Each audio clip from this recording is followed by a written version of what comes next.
You overreacted to a simple rule. Your rule turned homes into graves. The board chair's heels clicked against the gravel as she stood over the trench I dug along the ridge.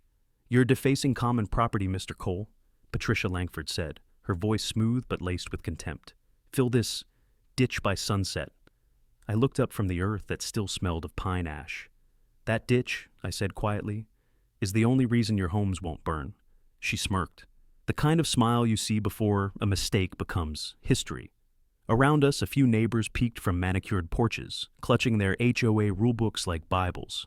She raised her clipboard, her crimson blazer catching the afternoon light like a warning flare. "This community values beauty, not paranoia," the enforcer in crimson declared. "If you've ever had truth dismissed until it was too late, stay with me and hit subscribe right now. Because this isn't just a story about negligence, it's a countdown." I'd spent 20 years mapping wildfire corridors for CAL FIRE, studying how one spark could outthink a neighborhood's pride. When I moved to Redwood Crest, I recognized the fault line disguised as luxury landscaping, but no one wanted to hear that drought season ivy burns faster than brush. Patricia Langford was their queen of order, hair precise, rules absolute.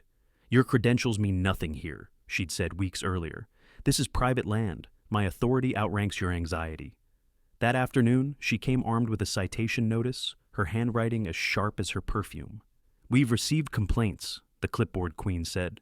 "Your trench violates the aesthetic continuity policy, Section 4B. I laughed once, short, humorless. "Fire doesn't read your sections." Her expression hardened. "Neither does the law care for dramatics." She didn't understand that for me, this wasn't theory. I'd seen whole towns erased because one committee thought greenbelt beautification mattered more than airflow. And now I was watching that arrogance bloom again, right beneath my home, where Lydia and I had planted our last oak together before her illness. That tree stood beside the trench, its roots tracing the edge of protection. When Lydia died, the firebreak became more than engineering. It was a promise I'd whispered at her bedside. "No flame will take what's ours." The tyrant in heels flipped a page. "If you fail to comply, the HOA will remove it. We have landscapers scheduled Monday." I stared at her. "You'll be removing the only thing keeping this slope alive." Her eyes gleamed like polished glass. "That's your opinion." I took a slow breath. "No, that's topography. This valley funnels wind at 30 knots when it's dry. Remove the barrier, and you'll turn every backyard here into kindling." Patricia turned to the crowd that had gathered, neighbors, murmuring approval, nodding at her poise. "See? Fear-mongering.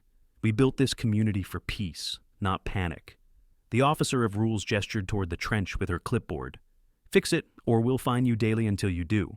Behind her, a contractor from the HOA maintenance team avoided my gaze. That was Renee Torres, their landscaper, her gloves dusty, her expression uneasy. She knew the soil. She'd cut brush beside me before Patricia forbade it. Her silence told me everything. She was torn, but fear paid better than conscience here. I leaned on my shovel, meeting Patricia's gaze. "You ever lose 47 homes to one decision, Patricia?" She blinked. "Excuse me?" "I have." I stepped closer, lowering my voice. "And everyone started with someone like you, someone who thought safety looked ugly." For a moment, her jaw tensed. Then she smiled again, colder this time. "We'll see who's ugly when the fines arrive." She turned, her heels crunching away, leaving the air heavy with arrogance and dry heat. I watched her go, the clipboard queen leading her small parade of compliance. The trench lay quiet, a scar of reason in a field of denial. I ran my hand along the soil, feeling the faint pulse of wind rising through the valley.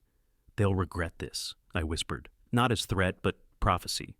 If you've ever fought to protect something no one believed in, you already know how this ends. But for now, all I could do was wait for Monday, and the sound of machines tearing down the line between pride and survival. Monday arrived like a dare. The sun burned white over Redwood Crest, heat shimmering on every perfect tile roof. I heard the landscapers before I saw them, diesel engines, steel rakes, the sound of compliance pretending to be order.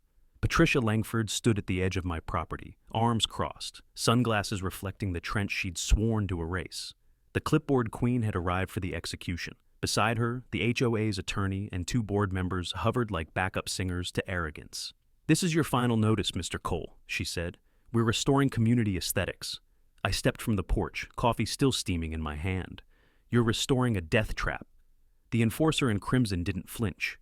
"Your defiance has consequences. The board voted unanimously. We value harmony, not hysteria. Her words rippled through the small crowd that had gathered, neighbors who'd traded independence for lawn symmetry. I spotted Renee Torres lingering behind the crew truck, arms folded, jaw tight. Her posture screamed hesitation. Patricia gestured to the foreman. "Proceed!" The men started up the machinery, blades spinning. The sound was metallic thunder, tearing into the earth Lydia and I had shaped by hand. My pulse hammered as chunks of soil flew, the first barrier collapsing under their ignorance. I stepped forward. "Cut power now!" My voice cracked through. The roar. The crew hesitated, looking at each other. I could see doubt flickering. Years of field authority still lived in my tone. The tyrant in heels seized the moment. "Keep working. You're under HOA direction, not his." Something in her voice, icy, absolute, reminded me of command briefings before wildfire deployments. The kind that ignored warnings until smoke made believers. I held up my phone, recording everything. "Every second of this is evidence," I said. "You're personally overriding a certified state risk assessment." Patricia's composure trembled, just slightly. "There is no state authority here," she said. "This is private property." "Wrong," I said. "Firebreaks intersect emergency easements under Cal Code 4291. You're trespassing on public safety."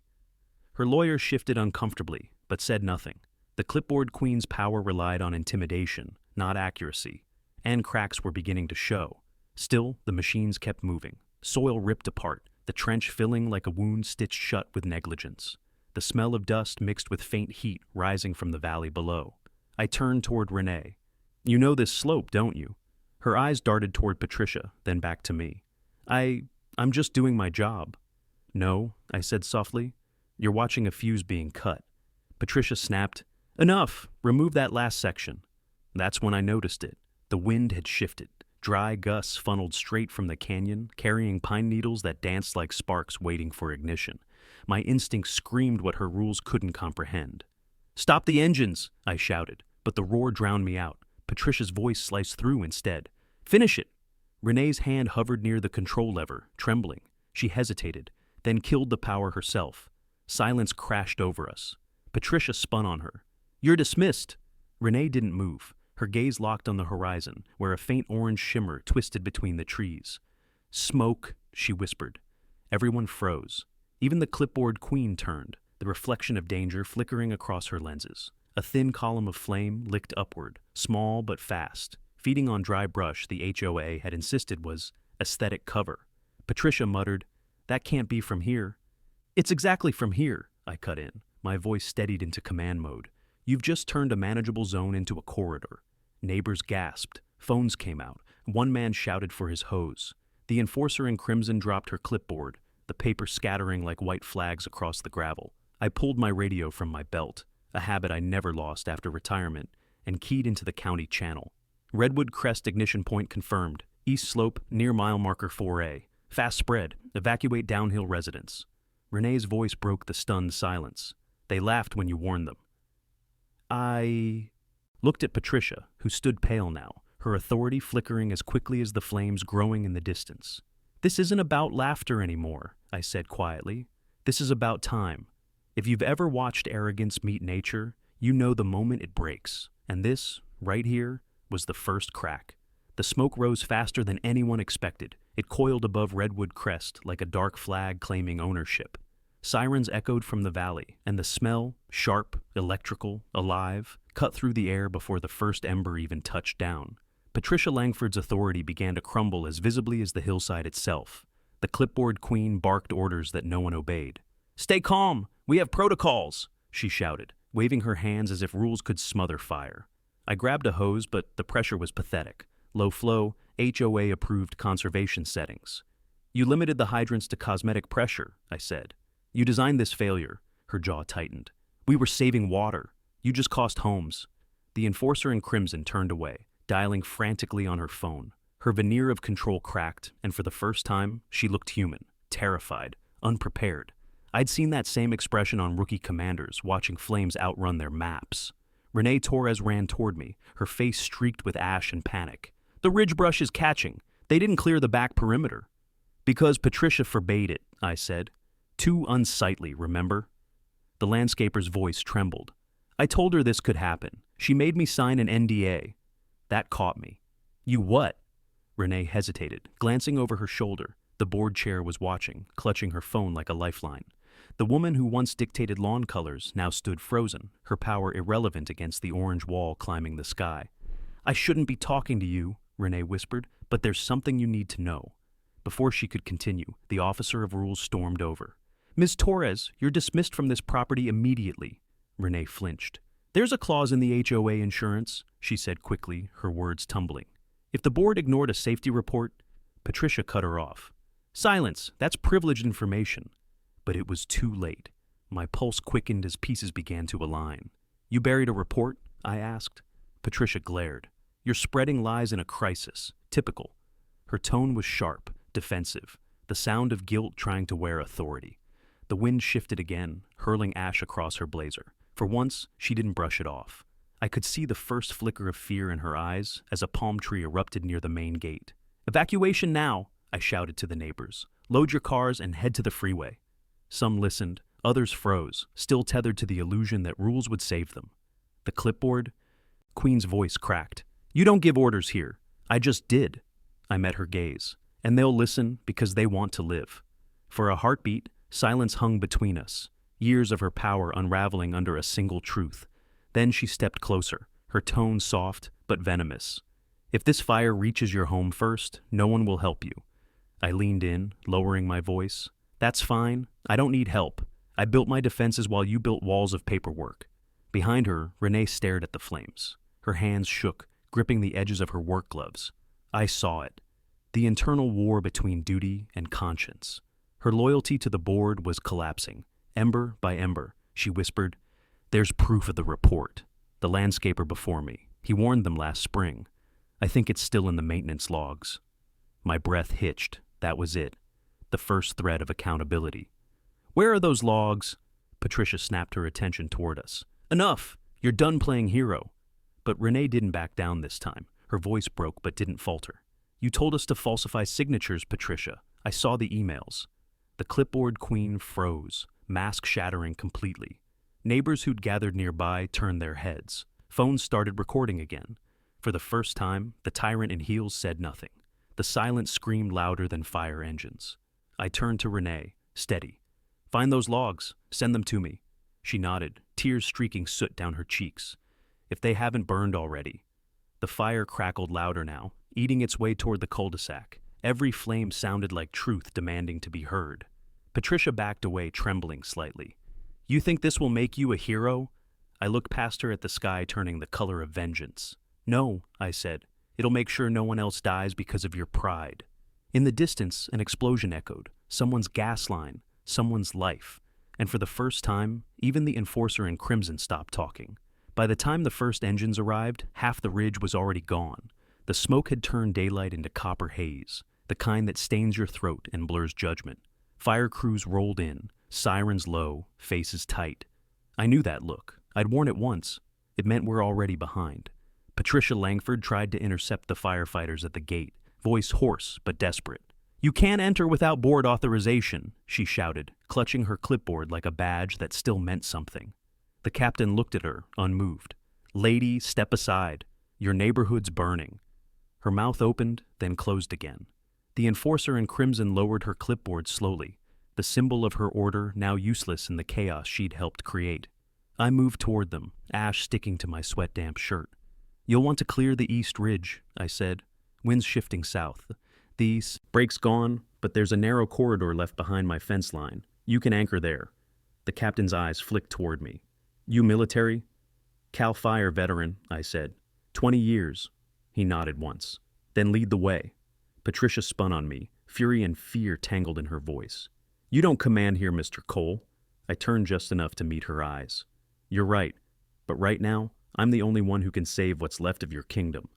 The clipboard queen trembled, mascara streaking down her cheeks as heat shimmered off the asphalt. Around us, neighbors ran with hoses, dogs barking, sprinklers sputtering uselessly. Her empire of order had dissolved into raw survival. Renee appeared again, coughing through the smoke, clutching a soot-smeared tablet. I found the maintenance logs, she said, breathless.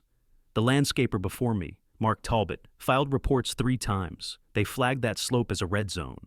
Show me, I said. She scrolled with shaking hands. The files were real, time-stamped, ignored, digitally signed by Patricia Langford. The officer of rules saw the screen and went pale. That's not admissible. Those records are stored in a state database, I finished, backed up automatically. Her jaw clenched. You wouldn't dare expose internal board communications. You exposed a community to death. For a moment, the only sound was the wind screaming through the valley. Flames leapt from house to house like judgment finding names. Renee's voice cracked. I sent them to your email, just in case I can't get out. Don't say that, I said, grabbing her shoulder. You're walking out of here. Patricia's eyes darted between us.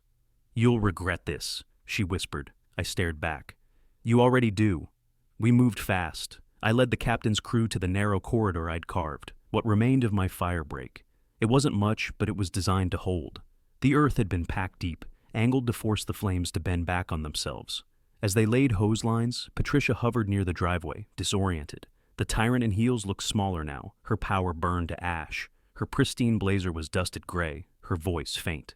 This wasn't supposed to happen, Renee whispered beside me. She still doesn't get it. She will, I said. A gust hit, carrying sparks that hissed as they struck the damp soil of the trench. The break held, for now. The fire hesitated, dancing at the border like it recognized a survivor's design. Patricia stared at it, realization dawning slow and painful. You were right, she murmured. I didn't answer. I was watching the sky, the smoke shifting color, thinning just slightly as the first drops of aerial retardant rained down. The world smelled like metal and rain and guilt. Behind us, neighbors began to pray out loud. Others cried quietly, clinging to each other. The clipboard queen turned to me again, eyes wet. What do I do? Start with owning it, I said. Then pray this break buys you enough time to face the truth. Her lips trembled. They'll blame me. They should. The fire flared again, roaring like a beast denied its prey. The trench glowed at its edge, dirt hissing.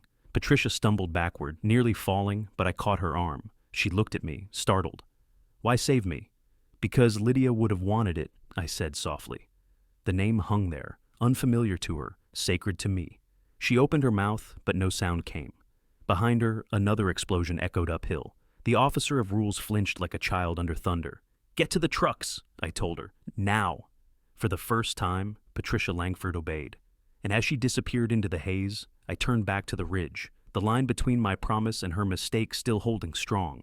But deep down, I knew this wasn't over, not by a long shot. By nightfall, Redwood Crest looked like a war zone. Charred skeletons of houses lined the hill, the scent of smoke still clawing the air. Firefighters moved like ghosts through the haze, checking for embers that refused to die. My trench, my forbidden firebreak, was the only thing that had held. Patricia Langford stood at the edge of it, her crimson blazer now streaked with ash, eyes glassy from exhaustion and disbelief. The clipboard queen, once untouchable, stared at the blackened perimeter as if it were a crime scene, and she was the one under investigation. I approached, boots crunching over burnt gravel. You still think it was just a landscaping violation? She didn't answer. Her voice came out small, fragile. 47 homes. She swallowed hard. Gone. Her words hung like ash in the air. The enforcer in crimson looked utterly broken. Her authority melted down to regret. I didn't know, she whispered. Yes, you did, I said evenly. You just didn't listen. Behind her, Renee Torres stood beside a fire truck, holding a blanket around her shoulders. Her face was streaked with soot, her eyes red but resolute. She hadn't left the scene since it began. I saw her look at Patricia, not with hate, but with something heavier. Judgment mixed with pity.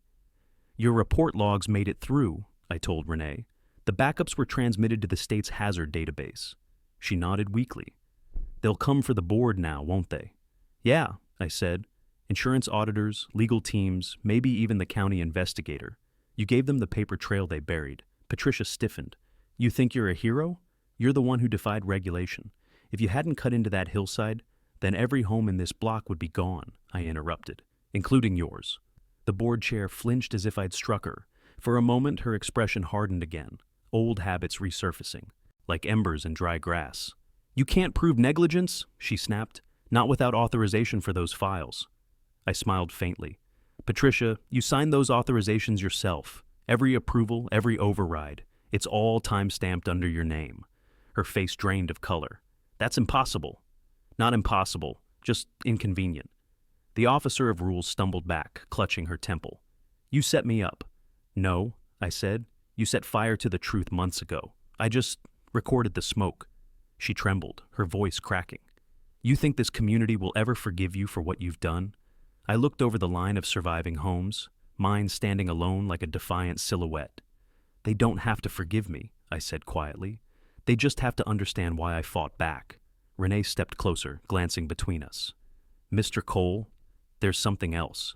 Before everything burned, I saw her calling someone from the board minutes before the first flames hit. Patricia's eyes widened. That's irrelevant. Renee ignored her. She told them not to contact the fire department yet, that it would make the board look reactive. A slow, cold silence followed. The clipboard queen's composure dissolved entirely. I met her gaze. You delayed the call? Her lips parted, but no sound came. That delay cost lives, I said, voice low. I warned you this wasn't about power. It was about consequence. Patricia turned away, trembling. You can't understand what pressure feels like, she whispered.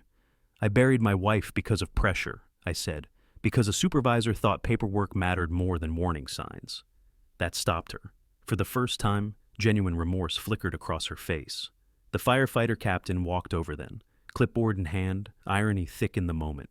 Mr. Cole, he said, you saved this line. County Command wants your report. I nodded. You'll have it. Patricia's voice was barely audible. What happens to me now? I looked at her, steady. That depends on how much truth you're willing to tell when they ask who ignored the fire warnings. The board chair lowered her eyes. The wind picked up, scattering ash like ghosts of the homes that once stood. Renee watched her for a long moment, then whispered to me. She's not done fighting, is she? No, I said. People like her never are. But something in Patricia Langford's eyes had changed. The tyrant in heels was gone. In her place stood a woman staring into the ruins of her own authority, unsure whether to rebuild or surrender. And as the first light of dawn touched the ridge, one truth became impossible to ignore. The fire hadn't just burned homes. It had burned masks. The next morning, the silence felt heavier than the smoke. The fire was finally out, but its scars ran deep, charred fences, melted mailboxes, and a hollow ache that clung to every breath.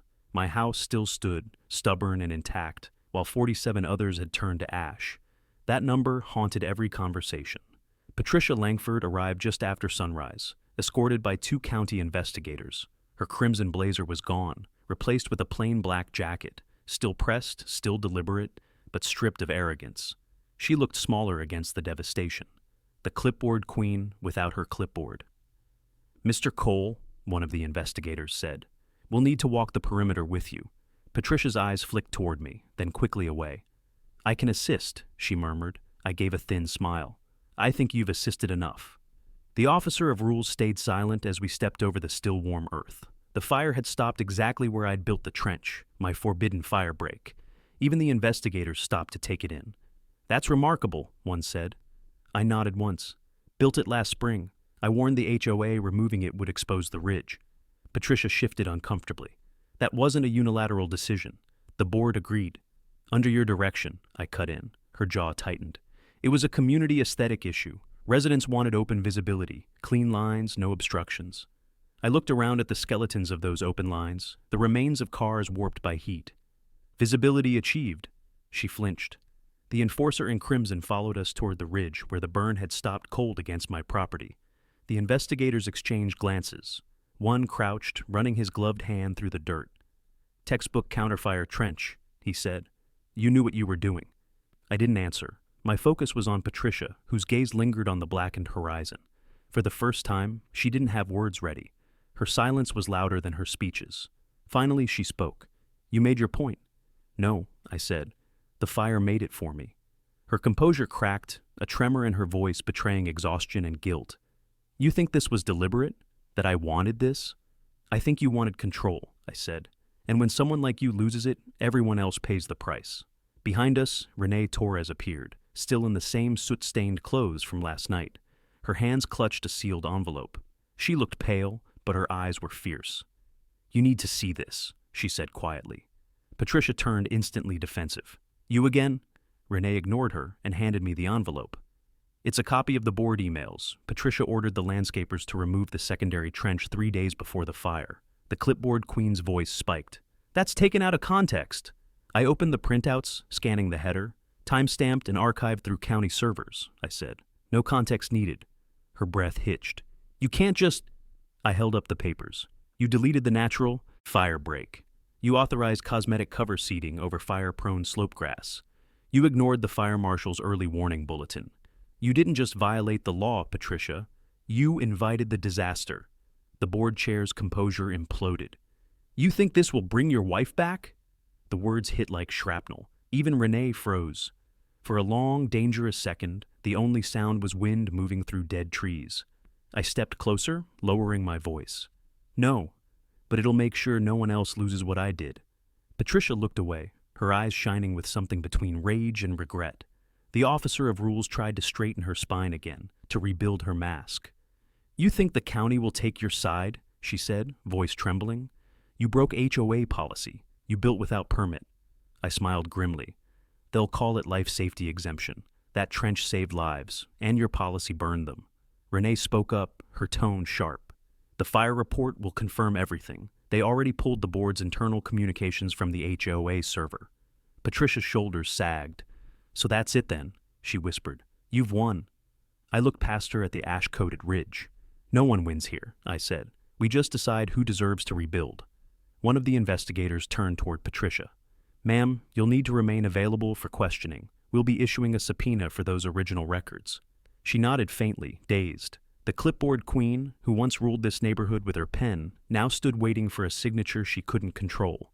As they led her away, I noticed something. A faint reflection in her eyes when she glanced back at the ridge. Not just fear, not just guilt. Something that looked almost like shame. Renee stepped beside me. Do you think she'll ever admit it? I exhaled slowly. She already did, just not out loud. The horizon still smoked, but through the haze the first sunlight broke, a thin gold line cutting across the black. And for the first time in months, it didn't look like the end.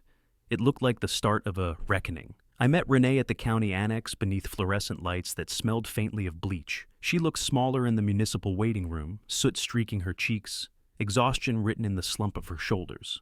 The investigator introduced us, then stepped back. This was the moment she'd carried in secret. She slid an envelope across the table without meeting my eyes.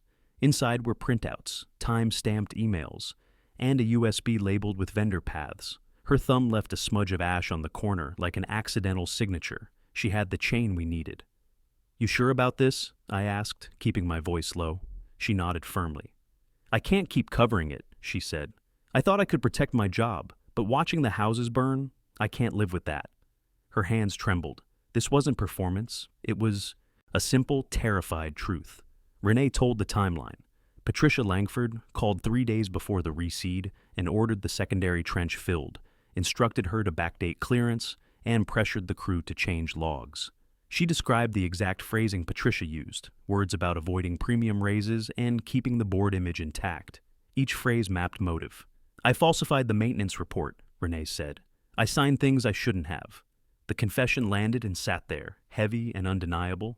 I didn't need to say much. Marta's forensic hashes would match these files. The satellite burn maps we'd pulled correlated with the timestamps. My role was to make the technical links unassailable in court. A notary and recorder were present within minutes. Renee gave a sworn statement, steadying as she spoke dates, times, and the precise instructions she'd been given. Her voice shook when she recited the board member names and the times of the calls. She mimicked tones Patricia had used, clipped, urgent, dismissive. The recorder captured everything, audio that would no longer be rumor. When she finished, the investigator crossed his arms and said, "You understand the exposure you take by testifying?" She nodded. Her admission had weight. It also exposed her to backlash.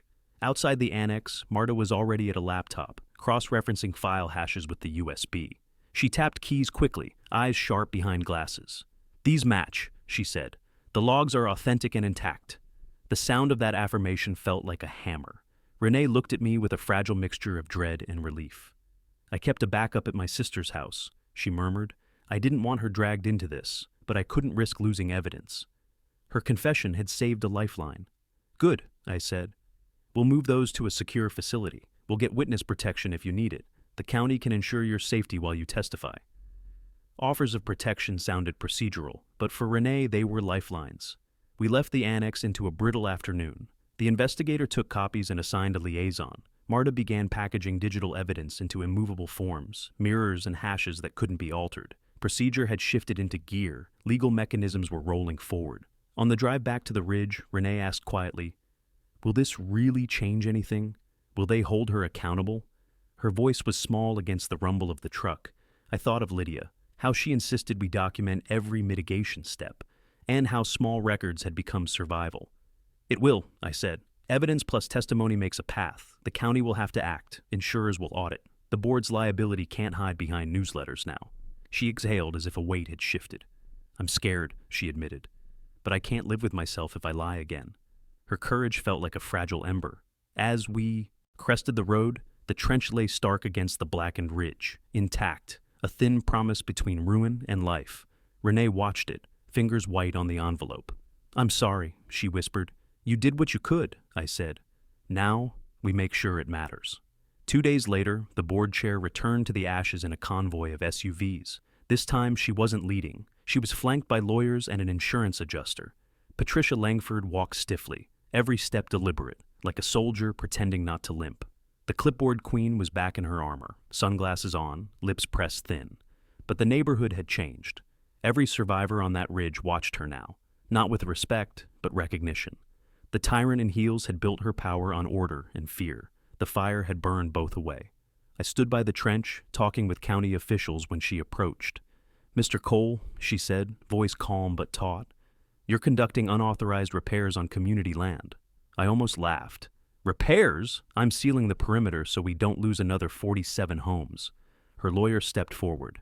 "Our client asserts ownership of the slope under HOA deed transfer. Any modification requires board approval." I pointed toward the ridge. "There is no board anymore. You burned it down with your minutes." The enforcer in crimson stiffened. "The association still exists under provisional statute." Renee, who had joined me silently, spoke up. "Not after the insurance audit. Their policies suspended pending investigation. The HOA's insolvent." For the first time, Patricia's mask cracked. Her eyes darted toward her counsel. "That's not possible." "It is," Renee said. "You signed the renewal under false maintenance data. Once the investigators linked the trench removal to the fire origin, the insurer froze the payout." The clipboard queen took a step closer. "You have no authority here," she hissed. I met her gaze evenly. "I have jurisdiction," I said. "County emergency response placed this ridge under state control. Your bylaws mean nothing now." The officer of rules faltered. I saw the flash of realization. Her power was paperwork, and paperwork burns. The lawyer cleared his throat. "We'll need to verify chain of command before—" "Before what?" I said. "Before you accuse the one homeowner who still has a roof of obstruction? Go ahead." Patricia's composure finally cracked. "You think I wanted this?" she snapped. "You think I meant for this to happen?" I didn't raise my voice. "Intent doesn't extinguish fire, Patricia. Action does." Behind her, residents gathered, soot-stained, tired, furious. One woman clutched a framed photo of her burned home. Another man held a melted mailbox like a memorial. The crowd had grown without her noticing. Renee looked at me. "They're ready," she whispered. I nodded. We'd spent the last 48 hours preparing a motion for special election under emergency provisions.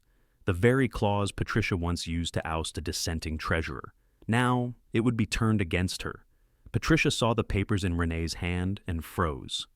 "What is that?" "The petition," Renee said softly. "To dissolve the current board and elect a recovery committee." "You can't—" "Actually, we can," I said. "The clause requires signatures from 60% of surviving members. We have 74. The tyrant in heels stared at the document as if it were a loaded weapon. "You're making a mistake," she said, her voice shaking. "Without me, you'll have chaos." "There already is chaos," I replied. "The difference is, now it's honest." The officer of rules turned away, trembling. Her lawyer whispered something, but she didn't hear him. She was staring at the ridge again, at the lone house that stood untouched. Renee handed her a pen. "You can sign it," she said gently, "or they'll sign it for you." For a moment, the world went still, just wind, smoke, and the faint metallic creak of a warped mailbox. Patricia took the pen, her fingers tight. She signed. The crowd erupted, not in cheers, but in a long, collective exhale.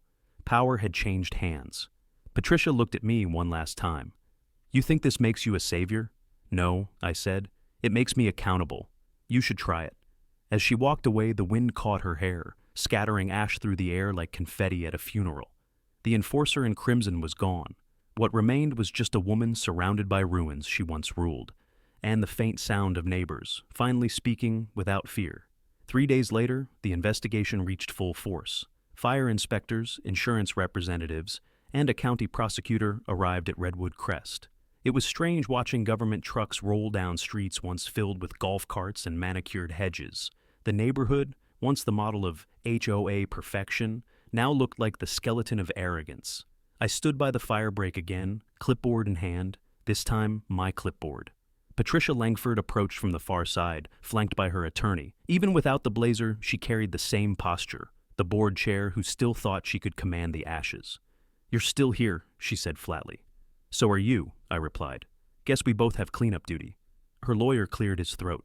Mrs. Langford is here as a cooperating witness. She's agreed to disclose the internal board minutes. The clipboard queen folded her arms. I'm not the villain you want me to be, Mr. Cole. I almost smiled. You erased a fire defense system for curb appeal. I think villain is generous. Patricia stiffened, but before she could reply, Renee arrived carrying a data tablet. They finished pulling the board's server backups, she said. The county's chain of custody confirmed everything. The deletion orders came from her login. The officer of rules blinked, but said nothing. For the first time, she didn't deny. It was as if fatigue had eroded her will to argue. Renee showed the screen to the investigators. The files were there, time-stamped edits, order chains, and approval emails with Patricia's electronic signature. The prosecutor leaned forward. Mrs. Langford, did you authorize the removal of the trench despite multiple safety recommendations from residents and the fire marshal? Her lips pressed thin. I did what the bylaws required, she said quietly. The bylaws? I said. You cited landscape uniformity over fire safety. You turned a rulebook into a death sentence. The enforcer in crimson looked at me, her eyes hard but uncertain. You think you understand governance? You don't. People wanted beauty, order, property value. They wanted safety, I interrupted. You just didn't think it was worth the cost. The silence afterward felt scorched. Renee broke it softly. They'll indict, won't they? The prosecutor didn't answer directly, but his tone said enough. There will be charges: negligent endangerment, destruction of municipal protection barriers, suppression of safety reports, possibly more, depending on audit findings. Patricia exhaled slowly. For the first time, her mask cracked. Not with anger, but something that looked almost like grief. Do you think this makes you a hero? She said to me, her voice hollow. No, I said. It makes me a survivor. That's all I ever wanted to be. She turned away, staring at the blackened ridge. You warned me, she whispered, and I laughed. You did, I said quietly, and 47 homes paid for that laugh. The clipboard queen covered her face with her hand. Her attorney guided her toward the car, but she stopped mid-step. You'll never understand what it's like to hold power and watch it slip through your fingers. I do, I said. I held my daughter's hand as I watched the fire take the house next door. That's powerlessness. You built it. The words struck like a match. For a moment she froze, caught between fury and shame. Then she turned sharply and walked away. Renee stood beside me. Do you feel any better? I looked down at the firebreak, still standing, still clean. No, but I feel finished, she nodded. The board's being dissolved formally next week. You should attend. Maybe, I said, but I don't need a crowd to know what justice looks like. It's already standing right here. The trench gleamed faintly under the gray sky, a line between ruin and redemption. I'd dug it to save a hillside. Now it had become something else, a border between who we were before the fire and what we'd have to be after it. Behind us, Patricia Langford's car disappeared down the road. The tyrant in heels had fallen, not by force, but by truth. And as smoke drifted into the horizon, I realized something. Sometimes the only way to end tyranny isn't with fire or revenge. It's to let the flames show everyone what she really was. By the time the public hearing was scheduled, Redwood Crest had become a headline. Drone footage of the burned neighborhood was all over national news. Luxury HOA ignored fire warnings, 47 homes lost. Reporters camped outside the county hall, their lenses pointed toward the very woman who once banned garden gnomes for visual inconsistency. Patricia Langford arrived in silence, flanked by her lawyer. Her crimson jacket was back. not as confidence, but defiance. The clipboard queen wanted control, even if the world was watching her lose it. Inside, every surviving resident sat shoulder to shoulder. Some clutched photos, others insurance folders. I sat near the aisle, hands folded, trying to keep my composure. I wasn't there for spectacle. I was there for truth. When the board chair took the stand, the room held its breath. The county commissioner asked, "Mrs. Langford, do you acknowledge authorizing the removal of firebreak barriers on April 8th? She adjusted her glasses. I acted within the HOA charter, consistent with resident feedback and design regulations. The commissioner raised an eyebrow. And the fire marshal's report you ignored? Her jaw clenched. It wasn't a formal directive. It was a suggestion. I felt something in my chest tighten. The enforcer in crimson was still trying to spin tragedy into policy. Renee leaned toward me, whispering, "She's cornered. Wait for the evidence." On cue, the prosecutor's team brought forward a screen. My digital model of the ridge glowed under the fluorescent lights. Every angle, every trench contour, every data point cross-referenced with heat maps. It was irrefutable.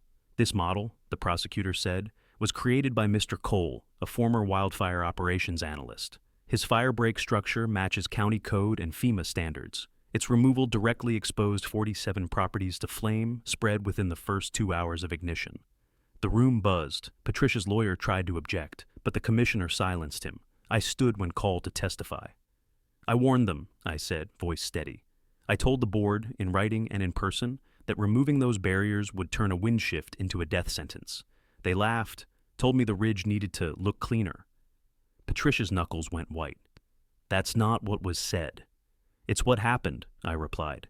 "And 47 families lost everything because an HOA wanted symmetry." The officer of rules looked ready to break.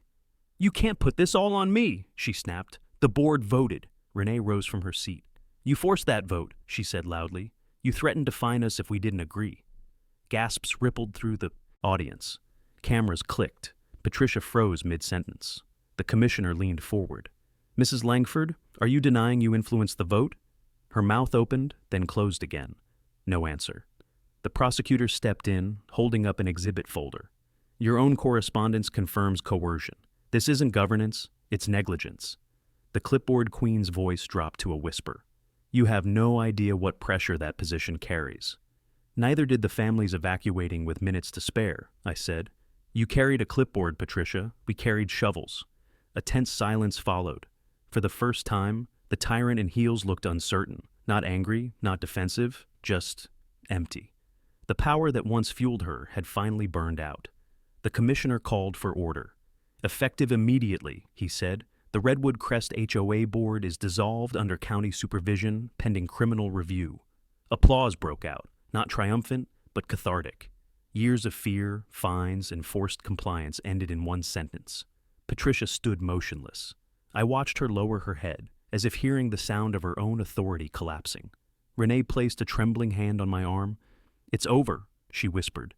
But as I looked toward Patricia Langford, her eyes glassy, her breath shallow, I knew it wasn't. Not for her. Power doesn't die quietly. It waits, smoldering beneath the ash, dreaming of another spark. The county auditorium was packed beyond capacity. Reporters lined the walls, microphones clipped to lapels, cameras humming in quiet anticipation. This wasn't just a meeting anymore, it was an inquest, a reckoning. I stood near the back, arms folded, as Patricia Langford, the once untouchable board chair, took her place at the front table.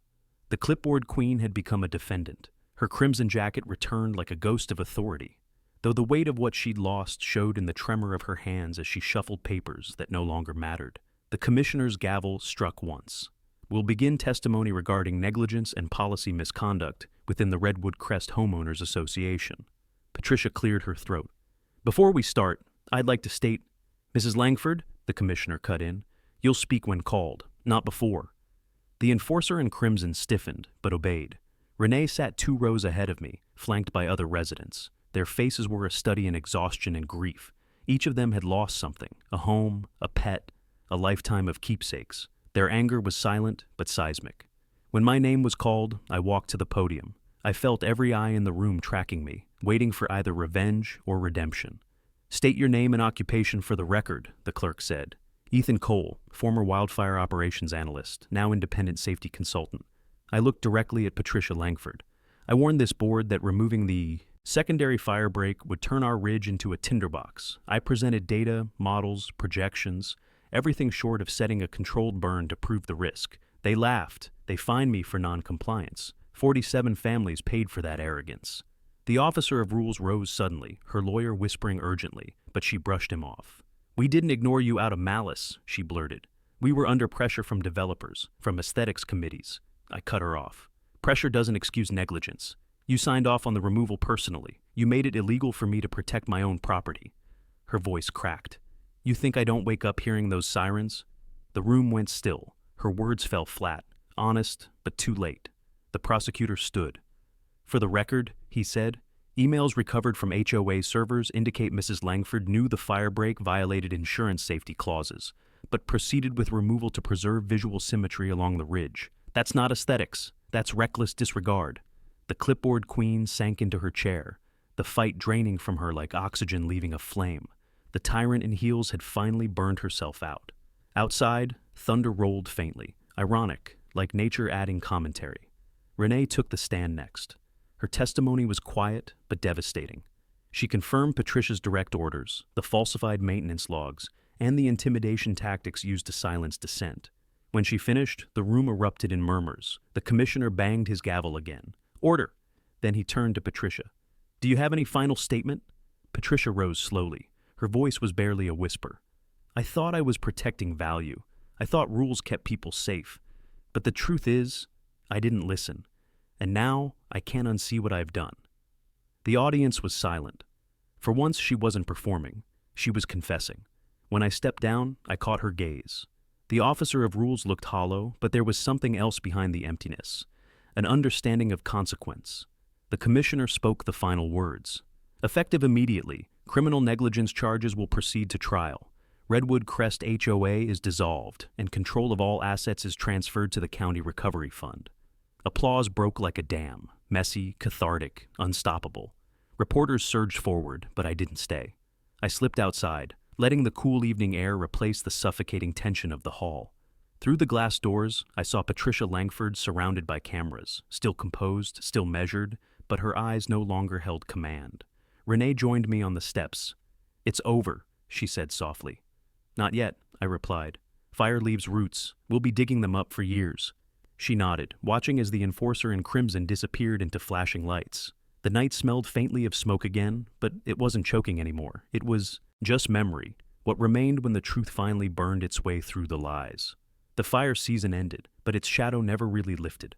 Redwood Crest was quieter now, just wind through half-burnt pines and the sound of hammers from reconstruction crews. The land was healing in fragments, much like the people who called it home. I walked the ridge one last time, boots sinking into ash-turned soil. The trench still cut across the earth like a scar that refused to fade.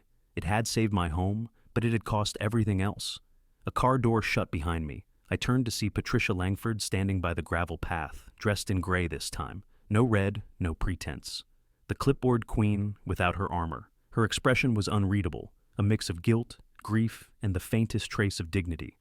"I didn't expect you back here," I said quietly. "This was my neighborhood once," she replied. "I needed to see what's left of it." "The ridge doesn't belong to anyone," I said. "It remembers who respected it and who didn't." The board chair gave a bitter smile. "And it remembers you as the man who defied me." "No," I said, shaking my head. "It remembers me as the man who warned you."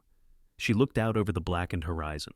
The rebuild crews were putting up new framing, fire-resistant materials, widened spacing, metal roofing, everything I'd suggested before the fire, everything she'd dismissed. "They're calling it the Renewal Project," she said softly. "The county gave me a seat on the Safety Oversight Committee." I almost laughed. "You still need a clipboard in your hand, don't you?"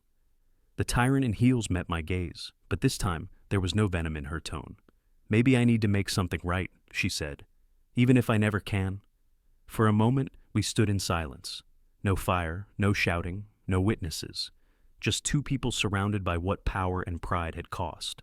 "I read your deposition," I said. "You didn't spare yourself." Patricia's voice wavered. "Truth doesn't erase guilt. It just stops it from spreading." Her words carried weight. The same woman who once measured worth in lawn lengths now spoke like someone who'd measured it in lives. Renee approached from the trail below, clipboard in hand, hers, not Patricia's.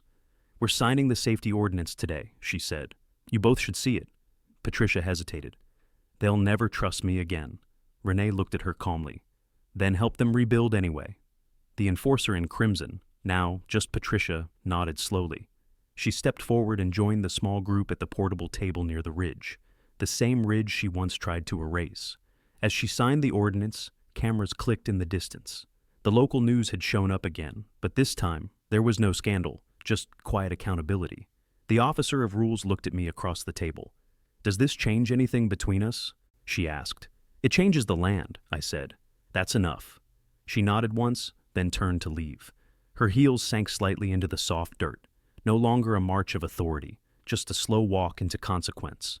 Renee watched her go. "Do you think she means it?" "Maybe," I said. "But redemption isn't a headline. It's maintenance." We stood in silence, watching sunlight filter through the smoke-stained pines. The trench gleamed faintly under the morning light. A scar, yes, but a living one. As I reached the top of the ridge, I turned back to face the ruins that had once been home. "If you've ever had to fight for what's right," I said softly, "remember this: warnings only matter if someone listens." I let the camera crew catch that line. It wasn't for show. It was for the thousands who'd lost homes to rules written by people who never got their hands dirty. Then I looked straight into the lens and added quietly, "If you want more stories of homeowners standing up to HOA tyranny, hit subscribe right now, share your story in the comments, and tell me where you're watching from."